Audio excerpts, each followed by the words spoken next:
Hey guys! Week 3 of Reading the Artist's Way.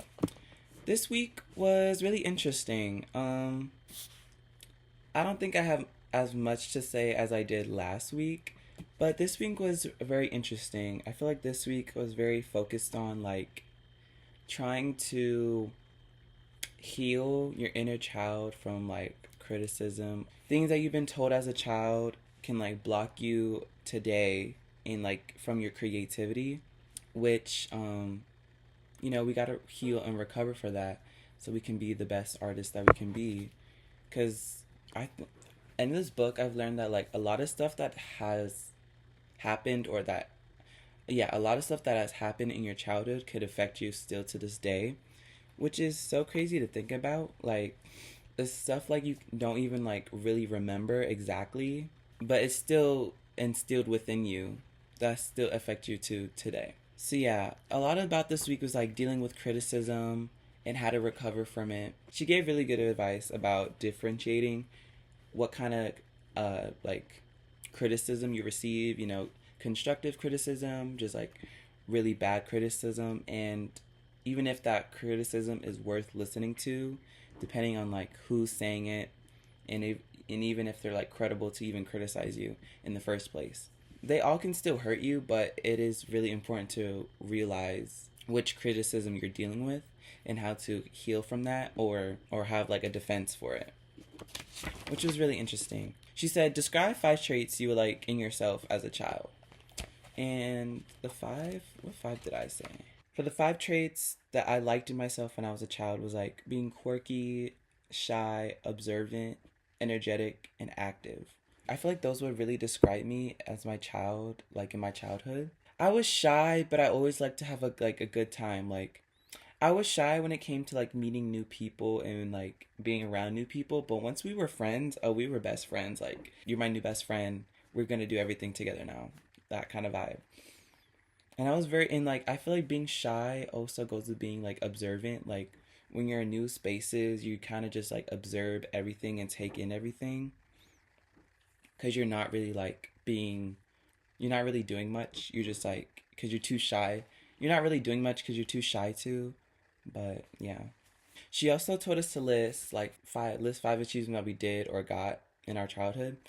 And mine was, I had perfect attendance in elementary school for a year. I got an integrity award in middle school. I won an Eiffel Tower making contest because we had to make an Eiffel Tower out of straws, which was really fun. I got into this special program at school where I don't even really know what it was, but we would just do fun stuff. They would literally take it would be a group, a handful of us. They would take us out of class and we would just literally have parties and I don't know what it was, but we would just have parties and do fun stuff. I was proud to be a part of that. And I got to play the big bad wolf in a little short play, Little Red Riding Hood. And I was proud of that. So yeah. Cuz I feel when I in my childhood, I wasn't really one of those kids who did a lot of stuff and got awards and trophies. I used to cry when in elementary school we had award day pretty much, and people will get awards for perfect attendance or straight A's or stuff like that. And I know one year I didn't get anything and I literally cried in the cafeteria. But it's whatever. I think I also cried because I didn't get the perfect attendance and I was at school every day. So either the teacher messed up my attendance or they forgot about me. I think it was my teacher, because there's no way. I was at school every day and I didn't get perfect attendance. And I was so upset about that. But anyways, the other tasks were pretty much about knowing who in your circle, who you trust, and can give you positive feedback, constructive criticism, good criticism, when you share your art, or share when you share vulnerable things including art, and trying to analyze your bad habits and trying to get rid of that. I feel for me, some of my bad habits are procrastinating is definitely one of them. That's my biggest one. Or sometimes I feel really defeated. I feel really defeated when I feel I have so much to do and I feel like it can't get done, so I just kind of like give up before I even start, which is really bad. So I need to stop doing that.